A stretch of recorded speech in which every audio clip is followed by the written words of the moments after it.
Good morning, viewers. Today I am introducing you a literary legend from Hyderabad, Telangana. He is none other than Dr. Laxmiprasad, who is the author and editor of 40 books in English literature. This interview would focus on literary journey of Dr. Laxmiprasad. Welcome, sir. Good morning, ma'am. Good morning, sir. Let's proceed. Yes, welcome. Most welcome. Sir, tell us the motivation behind publishing the books. Yes, it is indeed my privilege and honor to share with you that my great-grandfather, late Puram Rangarao, was the source of inspiration for me because he was a poet and he was an astrologer, he was a palmist and he was a Vedic, scholar. And from him, I have imbibed the art of reading and writing in the early 70s. And he was the major source of inspiration behind my readings and writings. Sir, who influenced you the most in the formative years of literary writings? It was in the late 90s and early 2000s that I first contributed my research paper to one of the leading journals in India. From there, my literary journey actually started. So, to a question like this, I was influenced by so many literary journals because that was the day when we had printed journals available in the world. So we moved from printed technology to online technology. So now there is mushrooming of online journals, but I was immensely happy to contribute to so many research papers to printed journals, and the influences were strongly on my mind when I first developed interest towards publishing books. So from 2000s onwards, I was into reading, writing. Then I concentrated on publishing books. Sir, as of today, you have published 42 books. Anything for our viewers? See, the number of books isn't enough, but the quality of books, is very important. And to your question, I can say that all those 42 books have been highlighted on Indian authors in English, and of course a few books on Indian regional literatures in translation. But my thrust area is Indian writings in English and Indian authors in English, and all these 42 books speak of the literary achievements of those great Indian writers in English, and to that extent I am really happy that I have promoted the Indian authors in English. Sir, your works include both edited and authored volumes. Anything important behind the creations? To this question, all I can say is that I have, to my credit, both authored and edited books. And when I edited those 21 books, I can say that I have experienced many challenges while editing the books, and even in proofreading and editing put me into a challenging job. I learned by mistakes actually, and I learned more from experiences. And edited books have given me a lot of exposure to methodology and content. And when it comes to authored books, I critically evaluated those books by choosing Indian writers, especially if you look at my authored books. All those books, consist of, books on Bhagavad Gita, Upanishads and Partition literature, and Indian philosophers like Sarvepalli Radhakrishnan and Sadat Hasan Manto and Amitabh Ghosh, Manju Kapoor, D.C. Chambyal, K.V. Raghupati, and I have covered both the established and modern writers in English. To that extent, I am justified in publishing these books on Indian writers in English. Sir, it is clear that you are a scholar on ancient Indian texts like Bhagavad Gita and Upanishads. Can you please tell us why you are so interested? So, I am not a scholar as you think of me, but as an ordinary average reader, I can say that the ancient Indian scriptures encompass a wide range of subjects like Bhagavad Gita, Upanishads, the Vedas, and other philosophical treatises. So they offer profound insights into human reality, then existence, and other related experiences. So while the Upanishads deal with the Atman and the Brahman, the Bhagavad Gita centers around the concept of meaningful life, and to that extent both the Upanishads and the Bhagavad Gita have really enlightened me before I enlightened the other readers. So I can say that I am an enlightened reader first, then I try to at least enlighten my readers through these two great Indian epics, and I am happy doing them. Sir, your book on Swami Vivekananda is a literary gem. Anything to share with our viewers? So, as every world citizen knows, that Swami Vivekananda was a great philosopher, great Indian monk, and great spiritual leader. And he awakened the entire world with his quotes and speeches. And he is known for his speech in Chicago in the year 1893, when he addressed a religious congregants, and that was the platform where Swami Vivekananda introduced Hinduism to America, and he called for religious tolerance, and he wanted all of us to put an end to fanaticism. And Swami Vivekananda is relevant in contemporary times because of his significant contribution in more than one ways. And we celebrate National Youth Day in memory of Swami Vivekananda's birthday, and that itself speaks volumes of his contribution in diverse fields. And he was an amazing personality, and I was indeed inspired by Swami Vivekananda in my college days. Then I thought I should do one book on his speeches and quotes. So I published a book on Swami Vivekananda by taking his quotes and speeches as the main focus of content. Sir, you have worked on different Indian poets, novelists and story writers. What is your overall opinion about those writers and their works? To this question, I am very proud to say that all those Indian writers whom I have worked on are really terrific writers. In fact, they are second to none when we compare them to the Western writers. And all those writers whom I have covered are poets, novelists, short story writers, and theatre artists. So all Indian writers have produced works of merit, significance, and content, and they are very much diverse in their compositions. And to that extent, I can say that I have published my books on both established writers and emerging writers. So that way I maintain the balance between two categories of writers, and even the emerging writers are almost established because scholars are carrying out research on their works.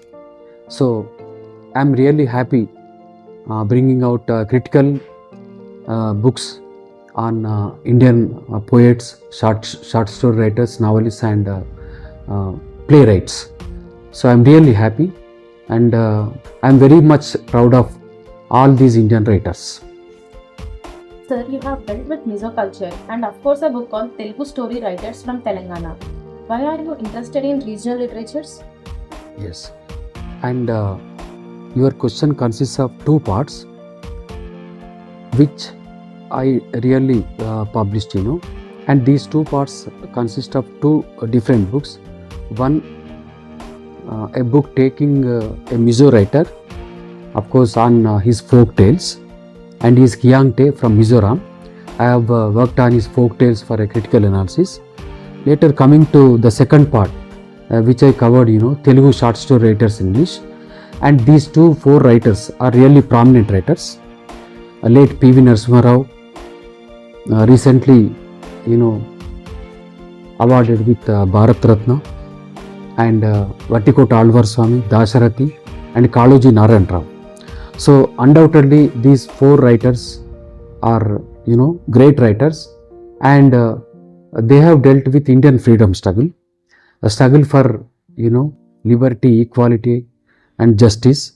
And I have covered these four Telugu story writers from the perspective of Indian freedom struggle and from the way they fought for the liberation of Telangana from the erstwhile Nizam state. So that way I wish to focus on regional literatures in translation, and of course regional literatures in translation are now latest innovation in Indian writings in English, and which gained currency of late in the late 2020s. But to this specific question,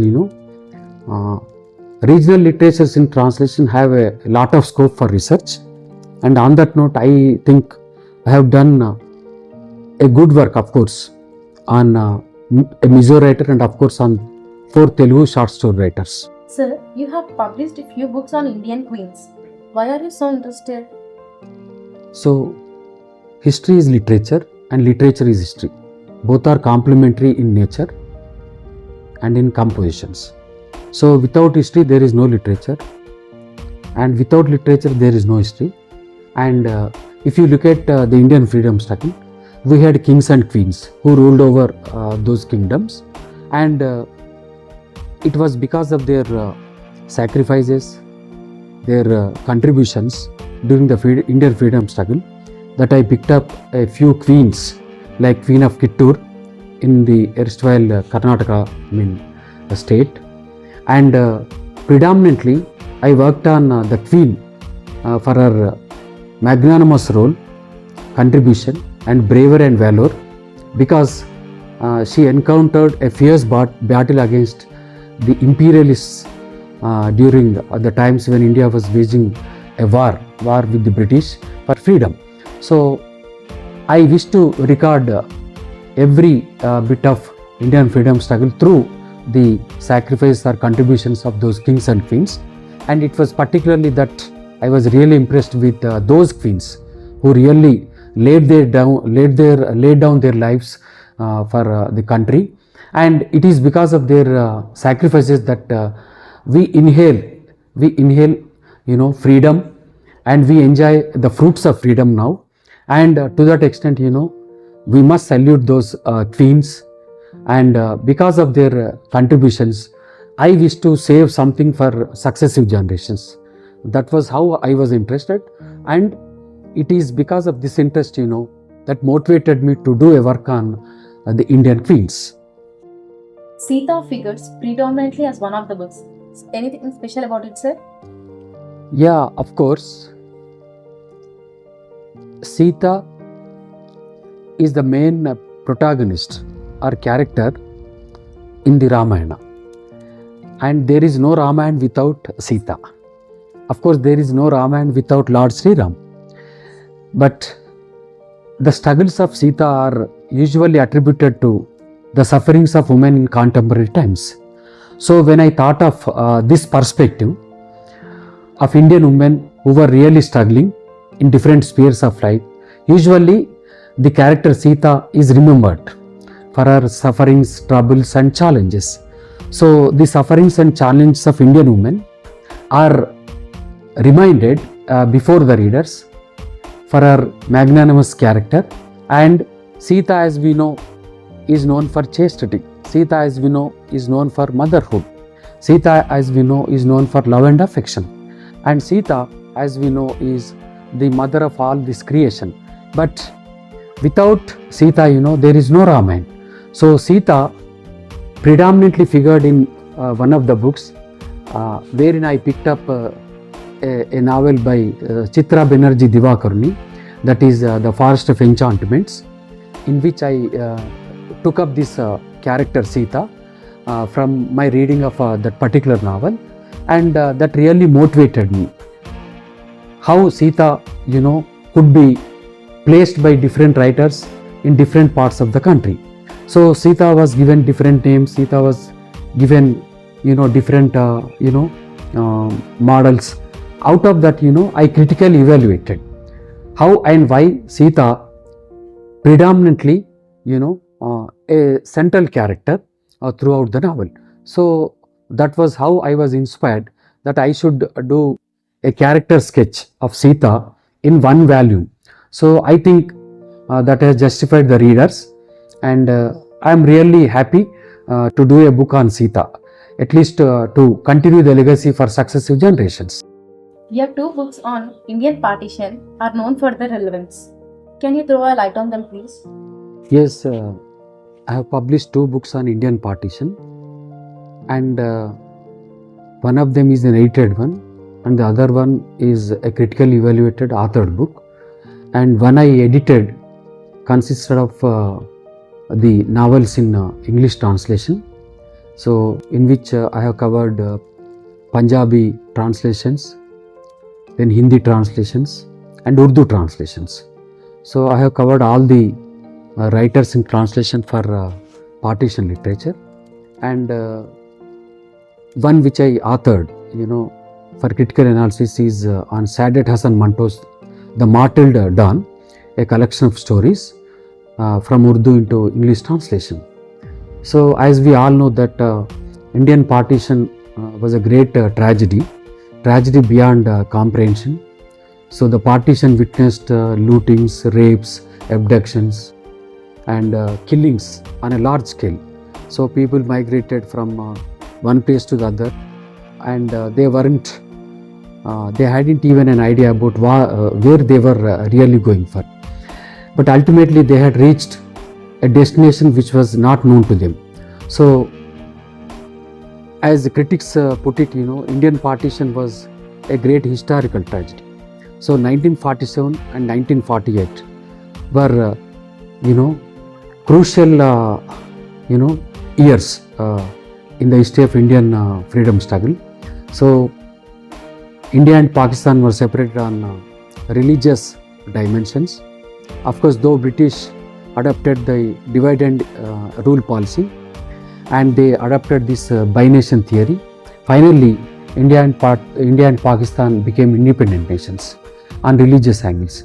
So that historical human massacre, witnessed untold hardships and sufferings, and which I covered from the original creative writings of Sadat Hasan Manto, and in the case of edited volume, from those Punjabi, Urdu and Hindi translations in English literature.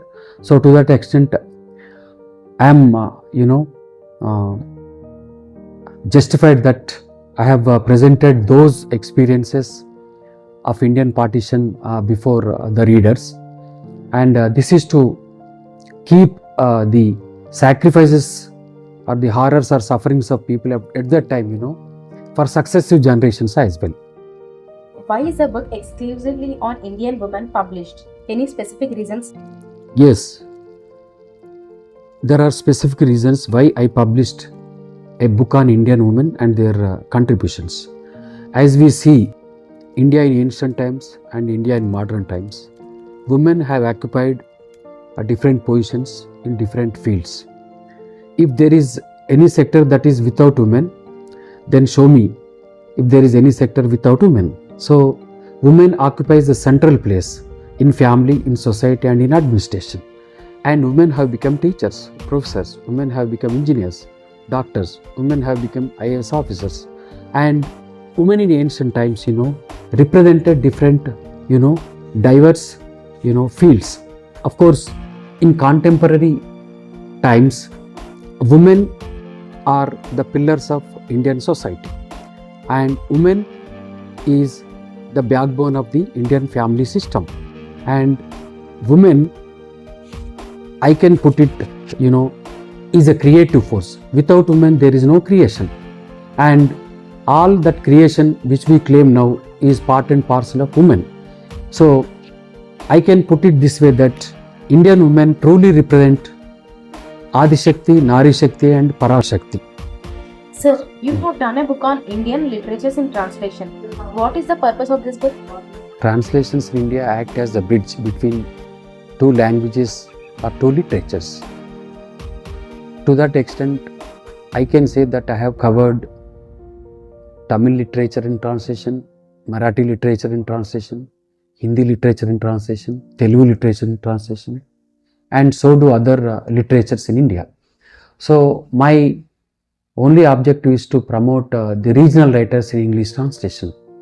And the very title of this book, Bridges Across the Nation, The Vitality of Indian Literatures in Translation, significantly focuses on the one and only element, that is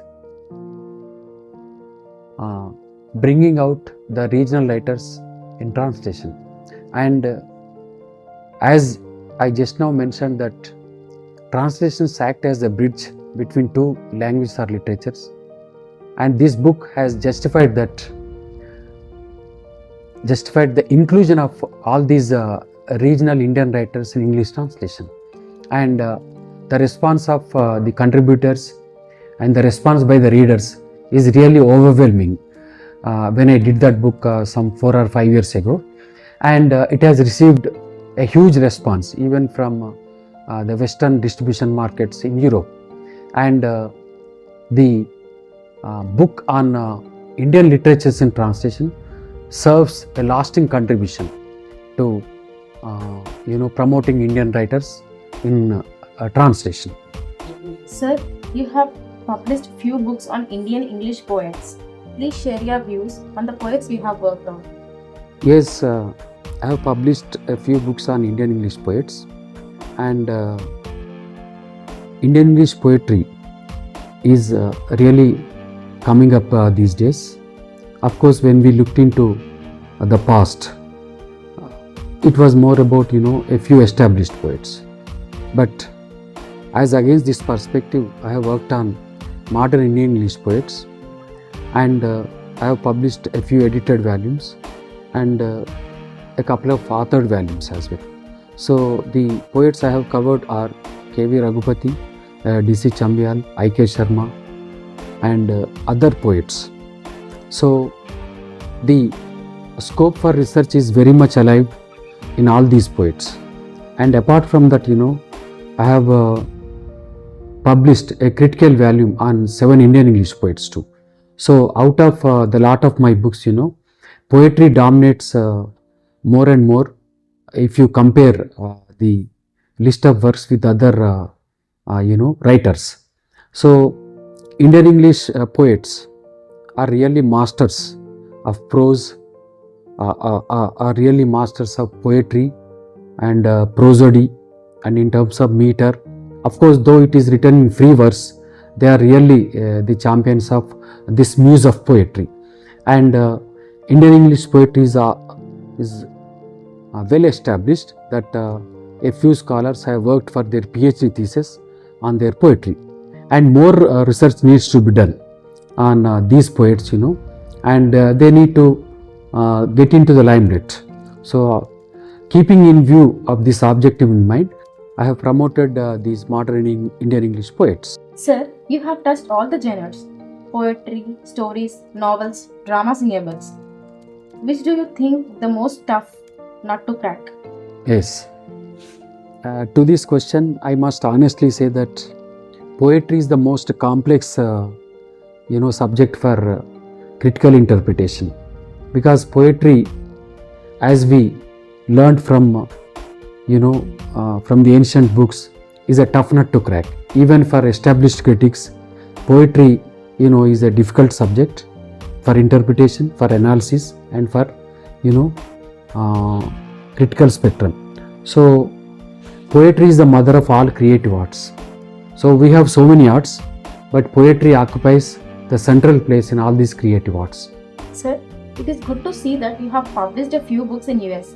What are your experience with overseas publishers? It's a good question to take, and I have published half a dozen books in US, and my experience shows that it's never a smooth journey working with a foreign publisher. So they will scrupulously monitor the work right from the beginning to the finishing stage, and I have received the drafts for correction, proofreading and editing. 3 or 4 times before it was finalized.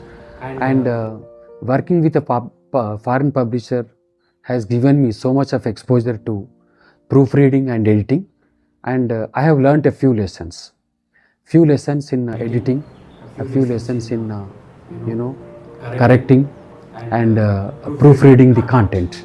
And at the end, I was really happy that I learnt more by working with a foreign publisher, and that has put me to a good exposure in editing, in the world of editing. Sir, what in your opinion is more dominating, history or literature? Yeah, this is a very good question for me to answer, and one cannot separate history from literature, or one cannot separate literature from history, because if we look at English literature, we have literature marked by different ages, and each age in English literature stands for the queen or king according to which it was named after. So if you go by the history of English literature, all those great events were recorded in that particular age. So literature, according to a critic, is usually marked by the age in which he or she lived. So in that perspective, literature and history are very, very important dimensions. So one without the other cannot be possible. So history and literature are inseparable to a larger extent. Sir, finally one last question. What is your advice for our viewers? Yeah, it is really a question worth answering, and we are living in a world where reading habits are almost dead. So one of the fundamental reasons is that we are getting increasingly addicted to social media like WhatsApp, Facebook, Instagram and other social media networks. So it is because of which we hardly find time to read and write something, and because of this people have lost the habit of reading. So as one who was involved in reading and writing, I can suggest that those who keep up this reading habit should be mentally fit, at least at the time of old age. So reading sustains our interest, and reading sustains our healthy lifestyles also. So reading puts us into a very good lifestyle, especially at old age. That is why most superannuated people take up reading as their sole habit. So I suggest that anyone who cultivates or keeps up this habit of reading would be ultimate beneficiaries. It was nice interviewing you, Dr. Laxmiprasad sir. Thank you very much. Wish your creative pen produce more books in your future. Thank you very much.